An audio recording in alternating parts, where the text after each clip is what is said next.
What residential school was, and still is a nightmare. For more than a century, Indigenous children in Canada were taken from their homes and sent to residential schools to forcibly assimilate them into white society, and thousands were never seen again. Now, more than 20 years after the last school shut down, searches for the remains of these lost children are happening across the country. There's nothing on the surface, but once we interpret the data, we can see if we can find these children. We followed a team of archaeologists who came to the Muskowekwan First Nation to investigate what lies beneath the ground. There is unmarked graves there. They're all over the place, but nothing has been done. Here, some residential school survivors hope that scientific evidence will reveal to the rest of the world a truth they've long known. These stories are real. I saw something in here, and people never listened.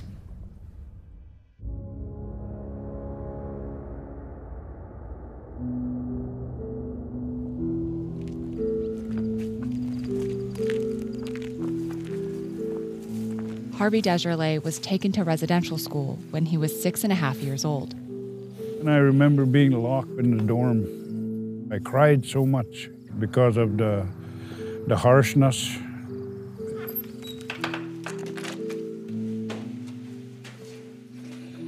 Small boys' dorm. This is where we were kept. They shave your head, cut off your braids. Right here, boy hung himself. I found him hanging. He wasn't hanging, he was laying there. He was already.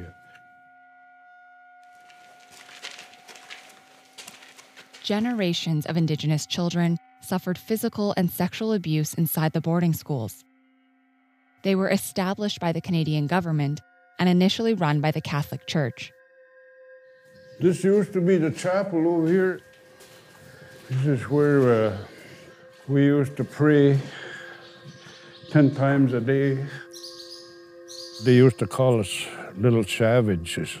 You little savage. Your ceremonies, that's paganism. That's how they spoke to us.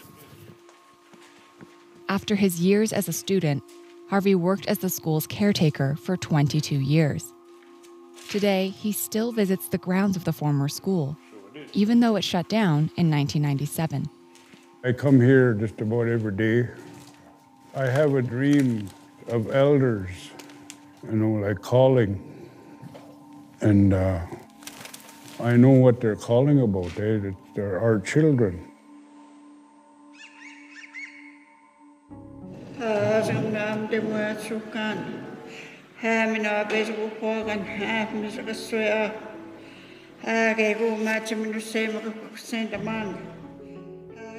You look at your map and you could just draw circles so we could find out exactly where these graves are. The First Nation has invited archaeologists to search for unmarked graves, and survivor testimony will be crucial. Elders have long shared stories of what happened at these schools, but were rarely believed outside their community. We lived on top of the graves for many, many years, but we couldn't do nothing. There's a big hill over here. All graves, all graves.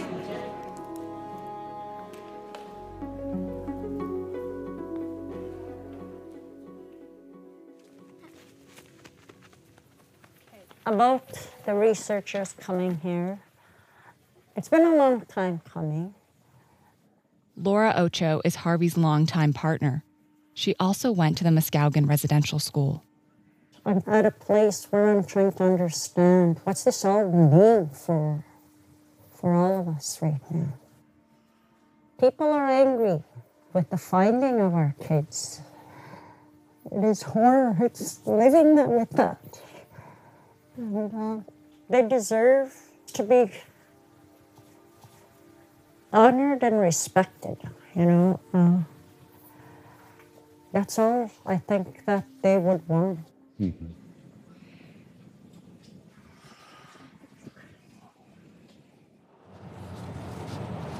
I'm very confident that there is something there.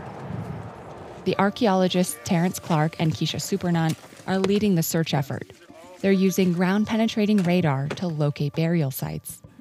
The rest of the team is made up of graduate students, including Michaela Champagne, who, along with Keisha, is Indigenous. So I've been an archaeologist now for about 20 years, and with Indigenous communities, they would prefer often to have less destructive methods, so ways to not disturb a lot of earth. So there's a bunch of them, and that's a 3-year-old. And it's all in the same year, and then this goes away. The work that we're doing with the ground-penetrating radar is to locate children's graves. And before we really get into that, we need to understand how many children we're looking for. Many of the records from this era are incomplete or have been destroyed. But the documents that remain contain clues to some deaths and abuses. And there's a couple sort of suspicious-y ones that are like 14 years old. Babies, lots of babies. Canada's Truth and Reconciliation Commission investigated residential schools, and in a 2015 report, concluded that many children died from malnourishment, disease, and suicide. This was a deliberate act to colonize, to extinguish the Indian and the child. That's a direct quote. The mastery of words. This was planned, this was callous, and abuse and death were known about. I was gang raped by a gang in the school, you know. And after I went through all the turmoil of sexual assault, I became suicidal in school. I was 12 years old when I tried to commit suicide. A lot of us that came out of that school had a hard time.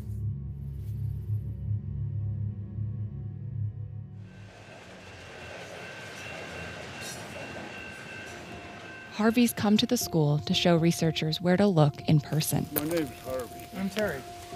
I was here since 1949. Wow. I went to school here 17 years and I worked here another 22 years. Okay.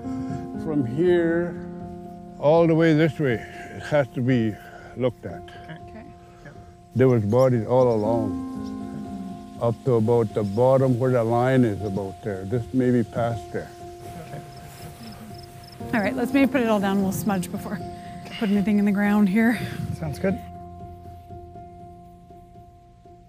Archaeology has a very dark past about stealing Indigenous remains, and there was something in me that was telling me that this is something that I have to be a part of. The equipment's actually quite heavy. It's kind of representative of helping to shoulder some of that weight from those communities. So the ground-penetrating radar basically takes an electromagnetic wave and sends it down to the ground from a sensor at a particular frequency. So the higher the frequency, the tighter the wave. And it sends that down and is basically measuring what's reflected back. After scanning the ground for 4 days, the team processes the data and stitches it together in 3D to see if the resulting images show any signs of children's remains. From 4.5 to 7.5, there's just a lot of stuff Something going on. on there, yeah. This is the type of shape that we have found.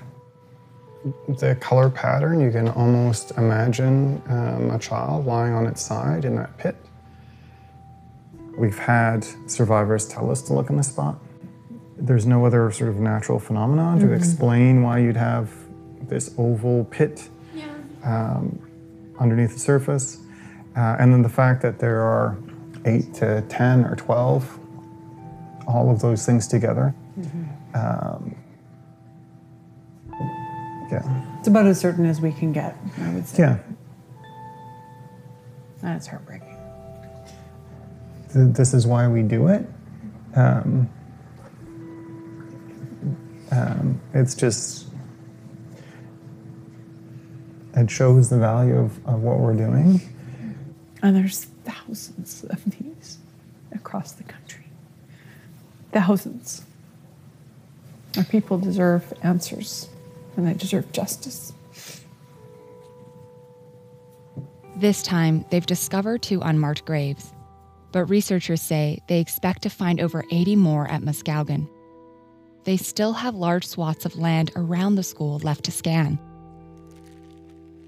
It's in our traditional belief that our ancestors are constantly walking beside us and with us to give us strength. We turned a corner and there was the boiler room.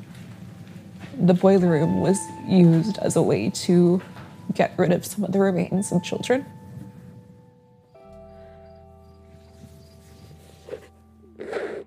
It was difficult, but I also needed to understand, as a granddaughter of a survivor, what she went through.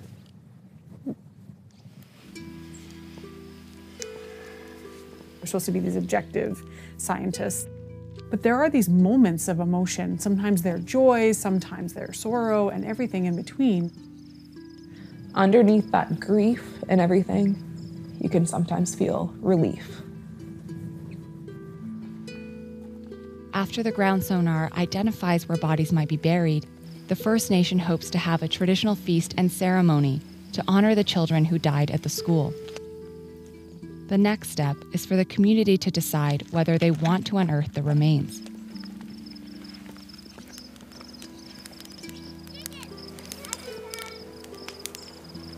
Do you think that all this is giving closure to the era of residential school? I think so. I think so, yeah. It's making the choice to peel away from the trauma, the abuse. We know who we are. We come from this creator-given land. That's who we are.